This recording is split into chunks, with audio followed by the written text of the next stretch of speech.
Bokoto, chers compatriotes, makamboza ya kobeba wa. Bozwa bakiti, bovanda. Lelo yo, n'espace nabiso, ya tribune de vérité, nazanga mon côté. Nakeko Kondolabino, un invité de taille qui va nous décortiquer aujourd'hui des révélations très graves en ce qui concerne la gestion du gouvernement de la province du Congo central. Nakotika Yemoko avant abanda ko panzanteke à se présenter na nous liboso na bino poto e baye malama. Ndeko Alexis, bonjour. Bonjour monsieur. Mbote na yo? Mbote mon frère. Nabanzi voyage eleki malam. Oui, voyage eleki très bien. Nalinga ki on se présenter liboso ya ba téléspectateurs na biso Ndeko Alexis ne nani musala nini ozalaki osala na esika nini avant toleka na étape ya mibale. Merci beaucoup ndeko journaliste. Moninga pendeko oyo yambi kombo na ye Alexis Mayala Makengo ayebani mingi na Congo central en tant que leader intellectuel. Nazalaki moko ya ba communicateur politique ya gouverneur Grace Bilolo na kati ya cabinet na ye. Na kati ya cabinet na ye. Kati ya cabinet na ye. Ya gouverneur Grace Bilolo. Voilà. Na travaillaki na ye presque une année. OK. Mais compte tenu à la valeur, il y a gestion, autotangi na classe, il y a la valeur démocratique, où ils ont senga mon konja zalanango on a tikali comme on a té panaye. J'avais pris la lourde décision de démissionner officiellement. Lettre na démission copie na ezawana. Donc nenge tozolo baboye aussi au démissionner. Na démissionné qui depuis le 15 novembre na côte ça qui lettre démission na ngai officiellement. OK. Accusé de réception yango wana osana na maboko na yo. OK. Parce que na kokaki ko accompagner mes gestion te. Na kokaki ko accompagner incompétence te au monsieur Grace Kwanga Maswangi Bilolo azo faire preuve nango. Bandeko ba bolingo na banzi bolandi yemoko ndenge a se présenter ndeko Alexis Mayala oyazalaki moko ya ba communicateur politique na kati ya cabinet ya excellence Grace Bilolo oyazali gouverneur ya province ya Congo central. Ndeko Alexis. Oui, ndeko journaliste. Mutuna ya liboso to attaquer mbala moko parce que outi kola pandai pona ko panza nteke. Ba démission e kwei mbula na kati ya gouvernement Congo central. Voilà. Hier on a vu la démission ya ex-ministre Tobenga Ebongo. Voilà, ex-ministre ya ITPR a outi ko démissionner. Voilà, un patriote que je salue d'ailleurs. Kalaté to moni yo lisusu oye ko démission. En fait, qu'est-ce qui se passe? Ndeko balobaka ezana basini o ekosaka te mbula ya mbwebeta tomonaka mapata sima mapata kosalema tomonaka be clair ya batonnerre nde sima nango mbula ebetaka.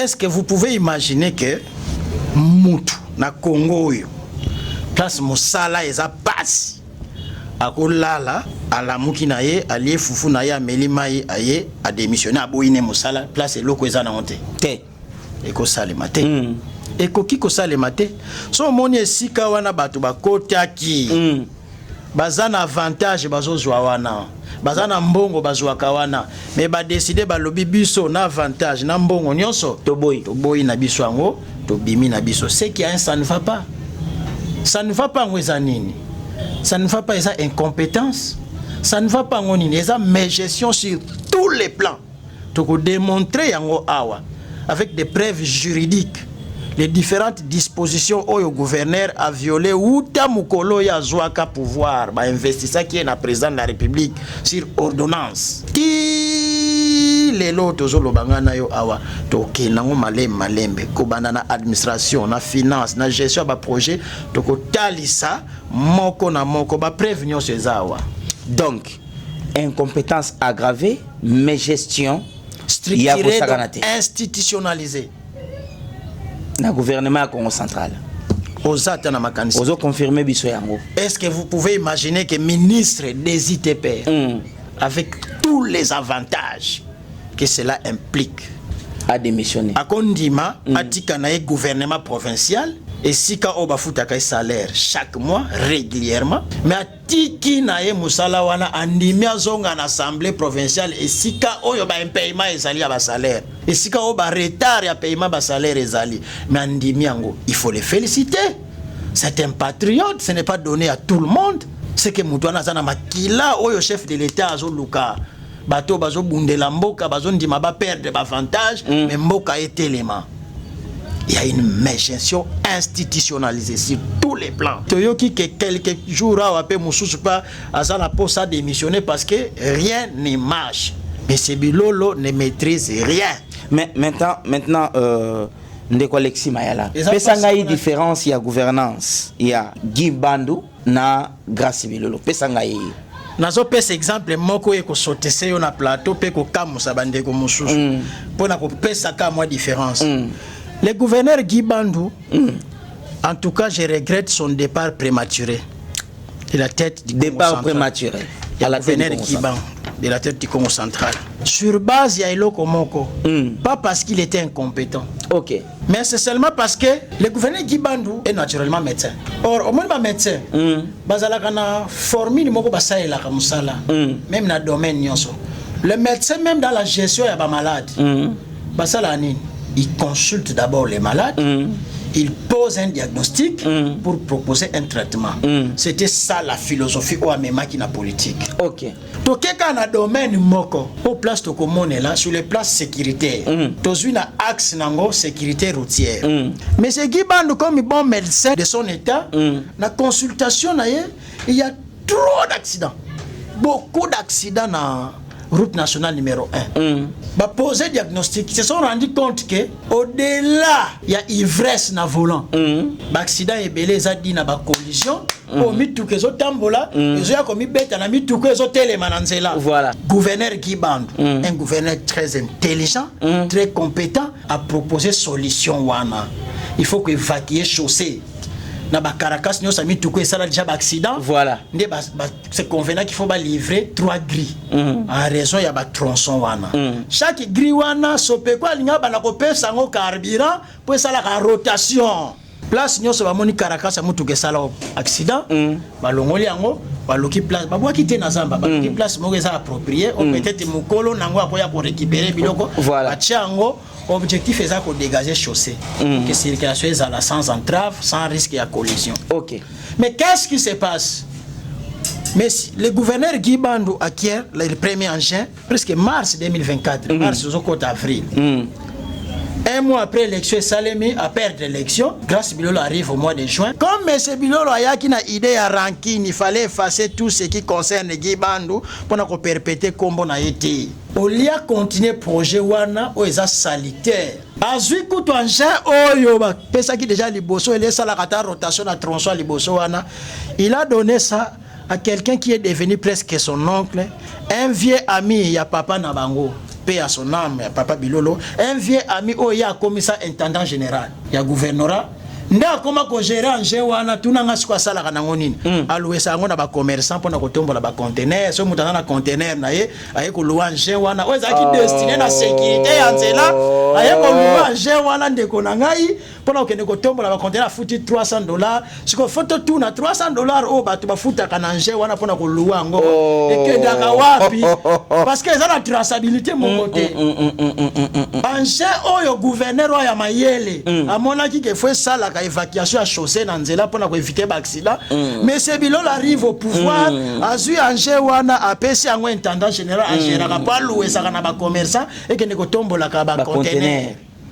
Est-ce que vous comprenez la dimension de la légèreté au sommet de la province? Pour cette incompétence, cette légèreté, connaît un accident mortel, autoperda qui motomoko ya mutuya na province. Le fait général Yahweh, la police, commissaire provincial, la police de son état, a couffé un accident.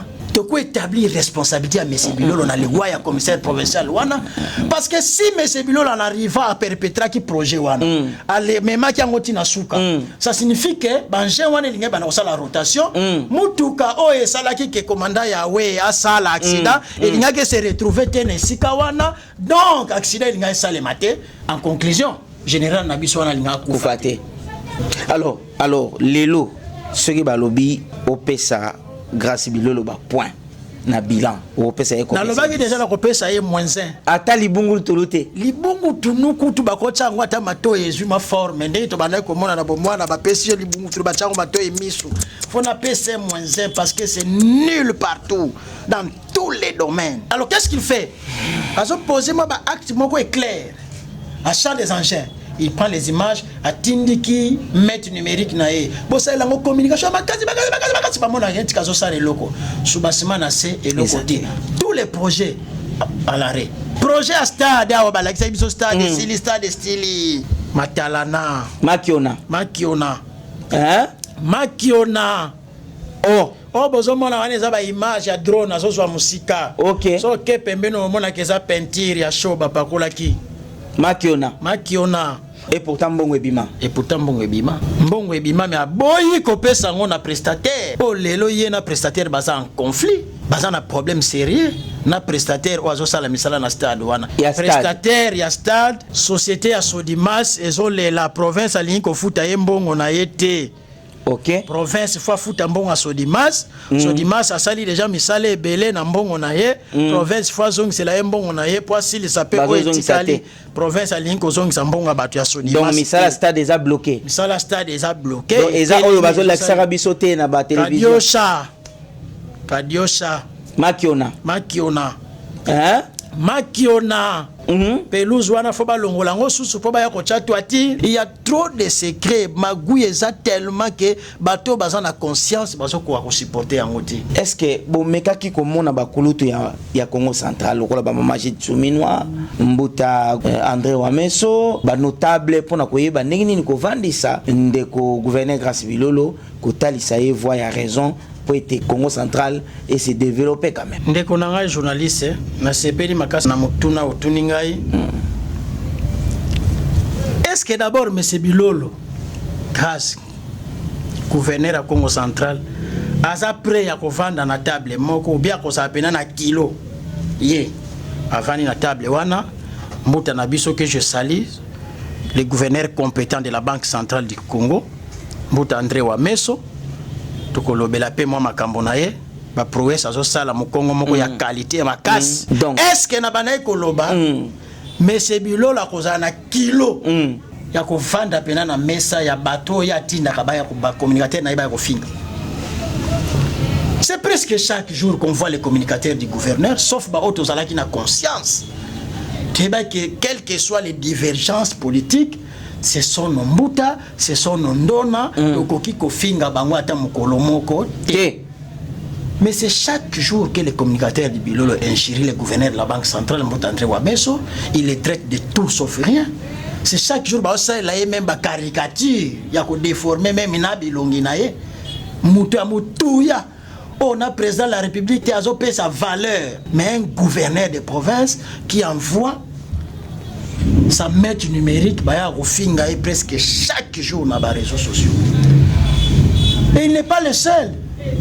Maman Judith Soumina, Moubali et Maman Judith Soumina, ils ne sont pas épargnés. Injuriés, traités de tout et rien par les communicateurs de Bilolo. Or, dans les chaînes de télévision. Na munokambo katolobaka vo mweni tsodi tsusu mweni. Elinko lobaso moni munokwa soso. C'est que nous tenions ces ana sima kuna. Tango moni ba communicateur ba yeko finga. C'est que nana tindi ba. Pour communicateur mo ko movimba na nzungu. Soki mwana soza ko movinga na mvimba na nzungu.